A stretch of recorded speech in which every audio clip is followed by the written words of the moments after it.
Chapter 8: The Karmic Relationship. In this chapter, I will share some of my most important discoveries. These realizations were gradually revealed to me by infinite intelligence as I encountered pivotal moments or choices in my relationship. How specific were these insights, and who provided them to me? It's relevant to you now that you remember steps 1 and 2 of the recipe for creating or manifesting your dream relationship. They are the exact steps you must implement perpetually once you receive the manifestation of that relationship you have always desired. So why is this important? To maintain, grow, and nurture that relationship. The recipe is designed to refine your energy and adjust your frequency indicators. You will continue to trigger each other, and these triggers will serve as milestones for progress, helping to clear and renew the relationship. Remember, there is a difference between desperately needing a relationship because you feel lonely and incomplete, and knowing you can manifest a relationship so you can experience a higher version of individuality. So, what indicators will tell you that the resonating relationship has arrived and that you can fully commit without apprehension? Here is a comprehensive list of factors that will serve as indicators, for they will serve as pillars for the mutual co-creation of a long-term relationship. Relationship pillars. Number 1, both individuals will have a basic understanding of the power of faith, prayer, manifestation, and the superconscious mind. Number 2, each partner will possess complementary qualities and skills, as well as share common attributes and abilities. Number 3, both individuals will have similar life purposes. Number 4, both individuals will have similar values.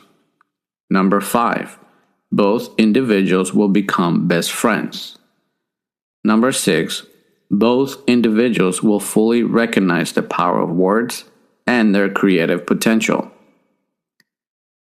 These pillars are crucial for manifesting a long-term, fulfilling, and loving relationship. They are highly relevant to your future and ongoing success. The alchemical process the universe encourages you to follow through on is designed to help you strengthen these pillars. If you desire an all-encompassing marriage-like relationship, it is your responsibility to commit to this process. Remember, the process works regardless of what type of commitment you desire to experience. If you just want a good one-night stand and move on, or marriage until death do you apart, the process works the same. The universe does not judge your desires. It merely asks what you wish to experience next. It is important to remember that vague requests lead to vague results. Additionally, unclear intentions can introduce chaos into your relationship once they manifest.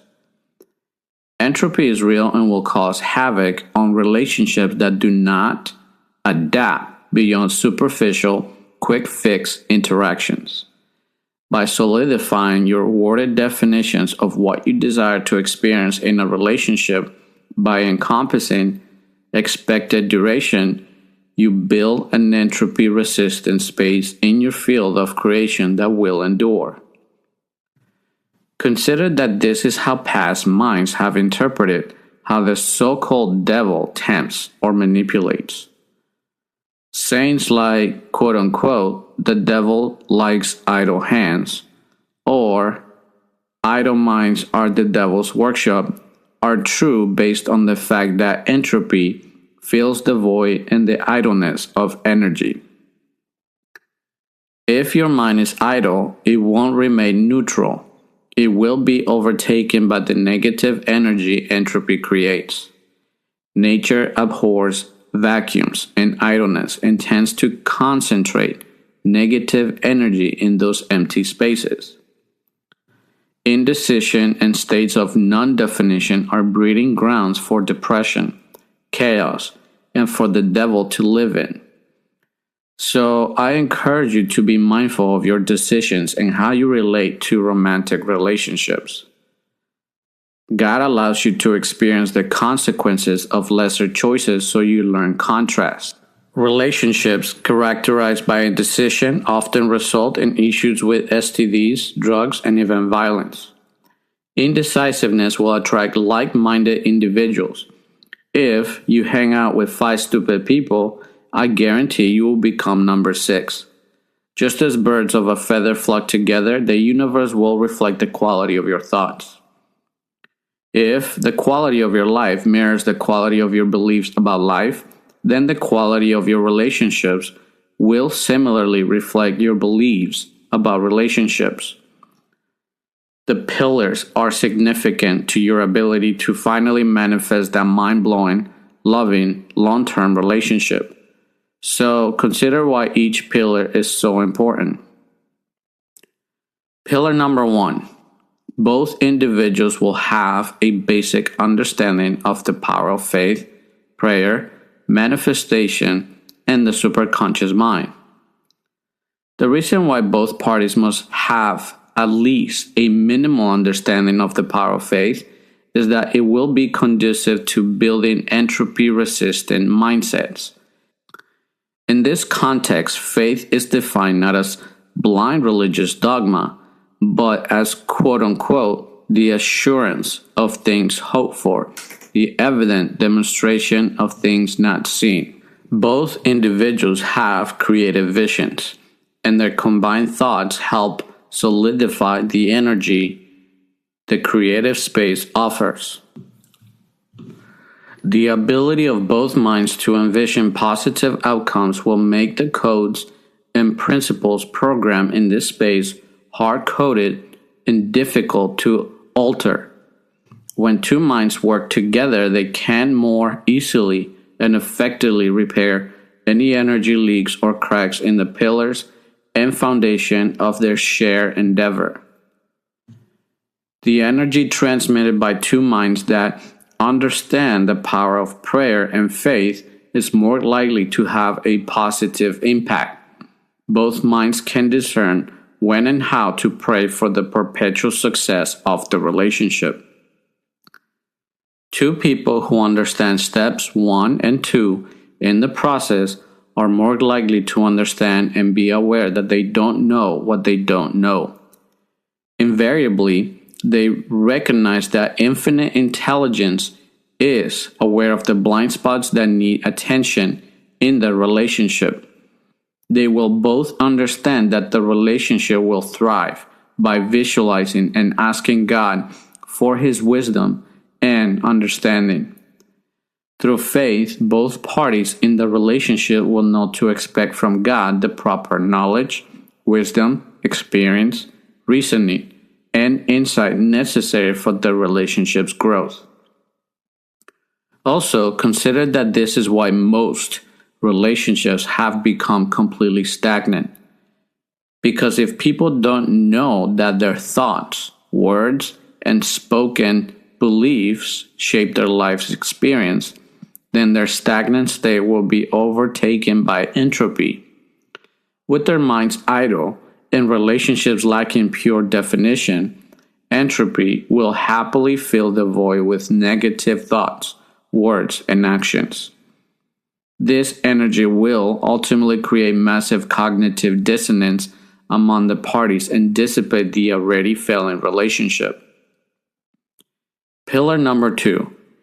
Each partner will possess complementary qualities and skills and share common attributes and abilities. Through the alchemical process, the universe will instantly calculate what complementing qualities from another will complement yours. Remember also the difference between complementary and completeness. You are inherently complete and whole as an individual. When entering a relationship, you seek to enhance your individuality through the complementary qualities of your partner. The universe can also recognize which skills from others can supplement or complement your own.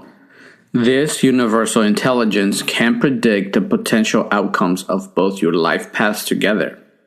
It will find common ground between both parties and foster a core set of qualities and abilities to create harmony in the envisioned future relationship. For example, my wife and I complement each other's personalities. She prefers structure and is more disciplined than I have managed to be. While I thrive in spontaneity, she excels in creating schedules and detailed action plans. Her love for personal organization through calendars and scheduling brings my life a sense of peace and predictability. Additionally, her disciplined nature helps her stay fit and healthy, constantly reminding me of the importance of striving for my own fitness and well-being. And how do I compliment her? As she takes the initiative to take care of details around the house, the free time I enjoy allows me to read books and continually integrate lessons on how to improve our lives. The space this dynamic has created has allowed me to have enough sense to break down to her the extent of her creative ability. Her talent for micro observations in life has inspired me to enhance my understanding of macro observations and perspective. She has expressed that one of the most significant impacts I had on her before her awakening to her own creativity was my ability to logically illustrate how, early in our lives, we were both trapped in a world of harmful religious dogma. She credits our successful escape from a high control group and cult-like religion to my capacity to see beyond the teachings we received in our youth. Together, we were able to raise our only child away from what we discovered to be a dark and troubling reality. Ironically, it was at this church that I met my wife, got married, and built a life together. However, I believe that God foresaw my departure from this religion and included her in that journey. This perspective stems from the fact that the religion fosters an environment of extreme zealotry towards its leaders.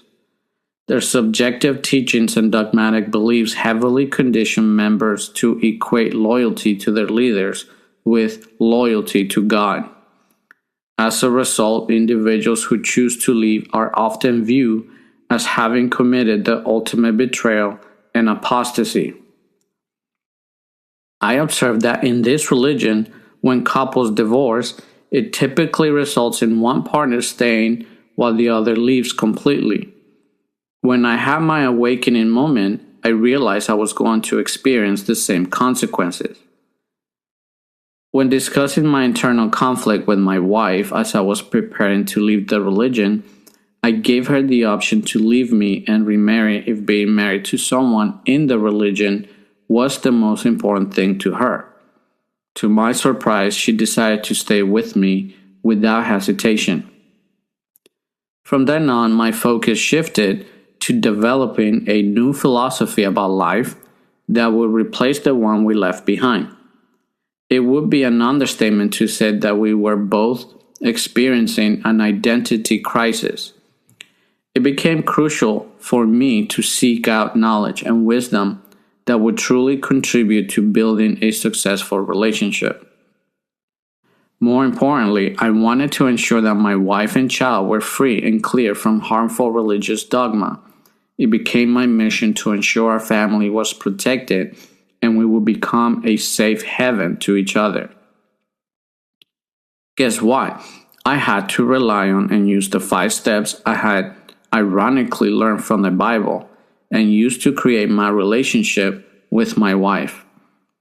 I found myself in a state of great bewilderment and overwhelming confusion, plagued by an identity crisis and extreme indecisiveness.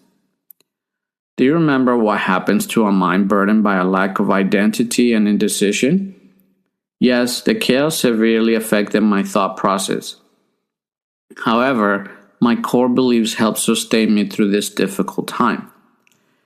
The reason I'm sharing this personal story is to highlight that there are situations and circumstances that you cannot fully anticipate, even after investing significant time and energy into a long-term relationship.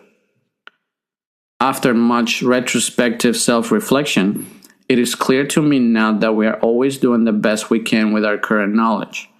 In other words, we are constantly making the decisions we think are best based on our present awareness, experience, and knowledge bank.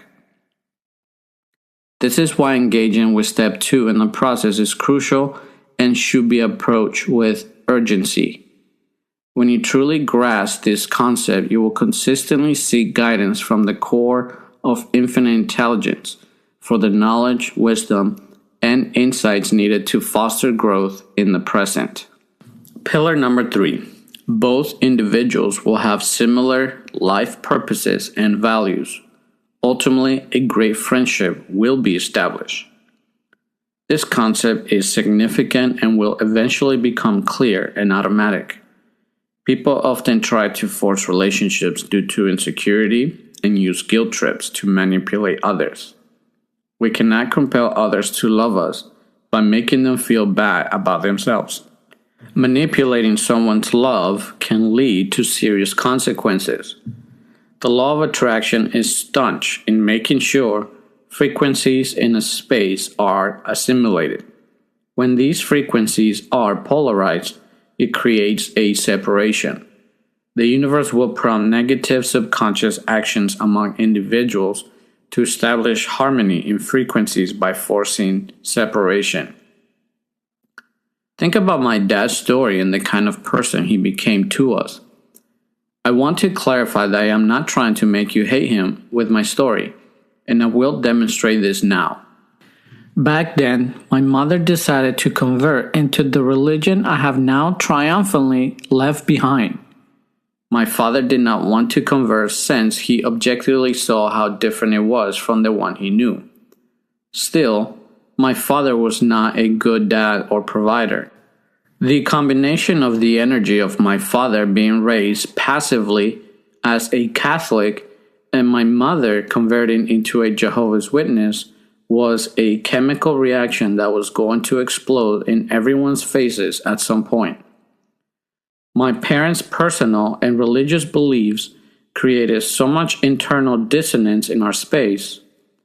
It felt as though the universe was generating massive cognitive dissonance and forcing a subconscious negative awareness of each other.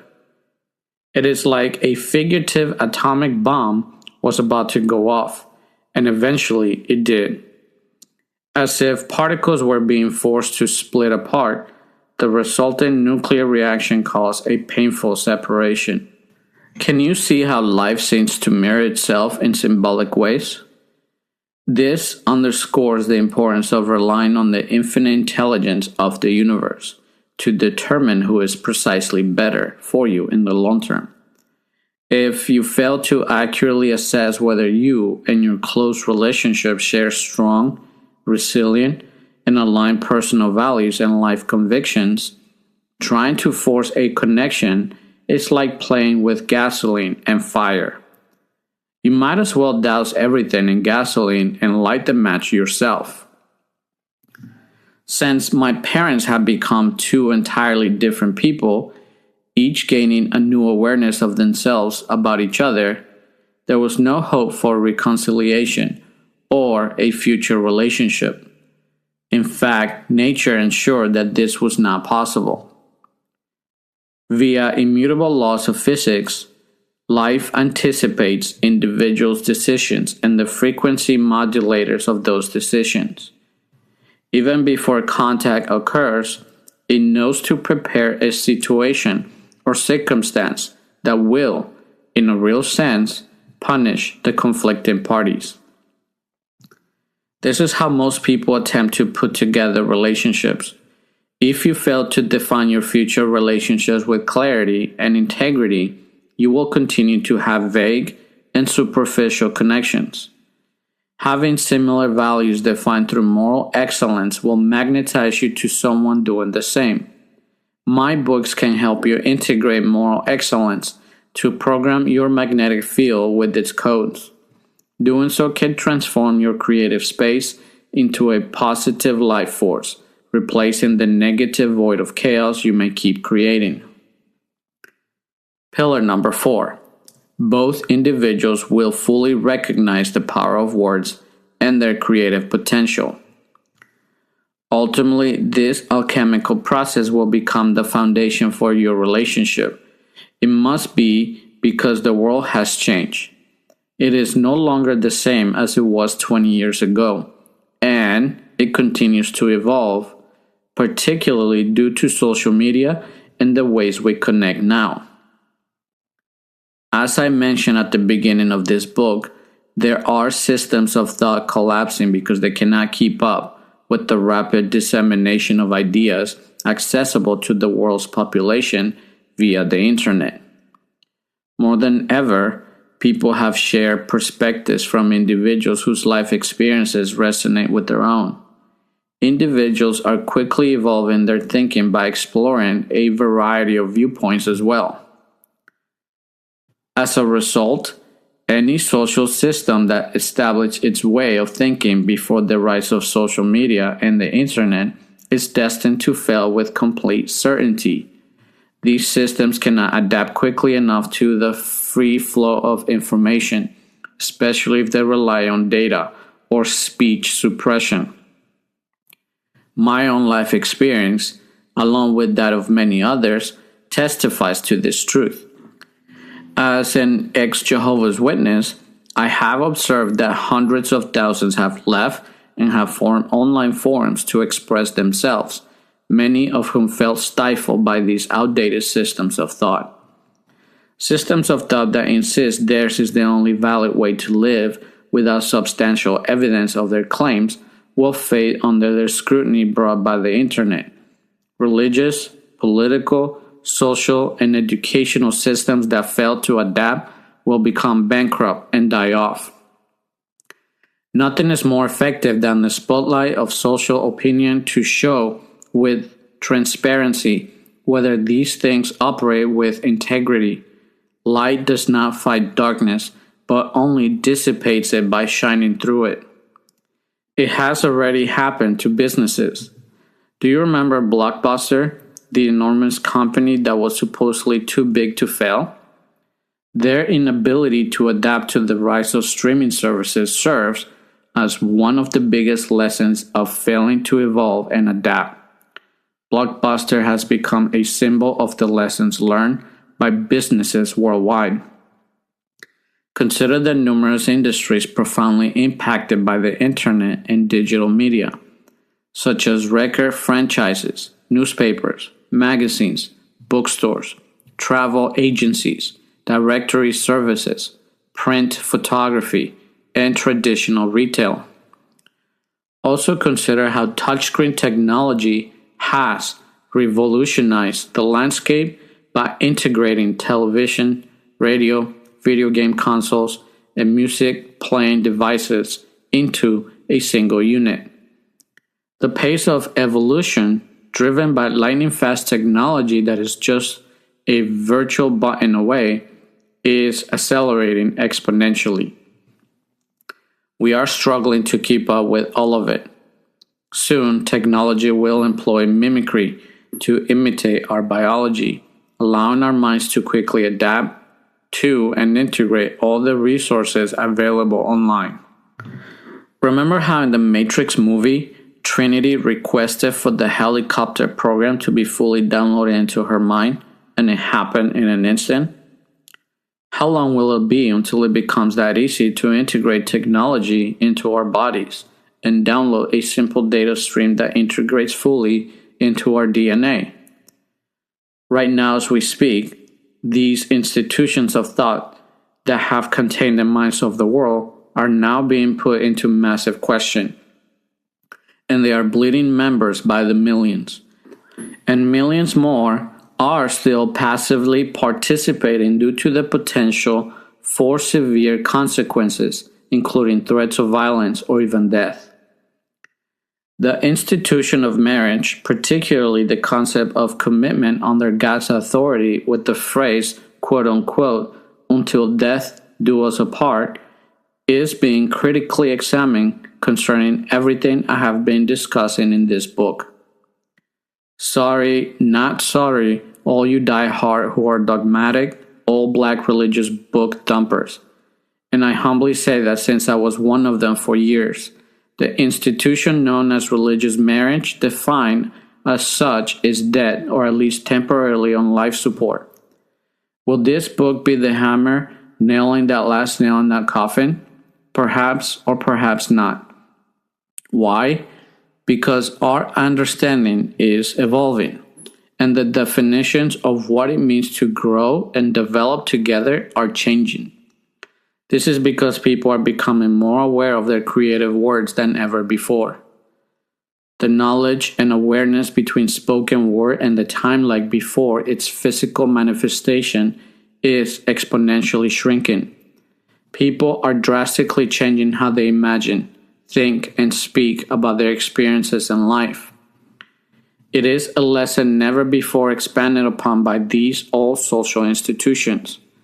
Now more than ever, young people are beginning to see these institutions for what they truly are: flawed, outdated human constructs, pretending to be something they are not. The crowds no longer mindlessly follow, pretending that the naked emperor is wearing magnificent clothing. If your words can cause and recreate your experience of one person, then it can do the same for all other persons. For this reason, the universe has to bring to you a similar person or group of persons that understand fully the power of their creative words. Because of this, no one can or will force another to stay together. Neither will people force themselves to remain together under duress or compulsion. Neither will people be forced to love one another. But if long-term marriage defined by a positive, loving bond is what is desired, then the basic tenets of marriage can still be used as a social construct. The basic ritual and social observation of being married will be celebrated as an evolved form of communion. Individuals will no longer pretend to connect while adhering to outdated dogmas and illogical rituals. The challenge is that most marriages fail to adapt to the basic principles of their creative force. For this reason, married people have to evolve from a relationship of expectation to a relationship of co-creation. So if you truly desire a marriage defined by the quote-unquote until death do us apart, mind-blowing, loving relationship, I promise you can create that if you choose. You have the power to shape any relationship you want within the spectrum of commitment. This book provides you with all the tools you need to achieve that on your own.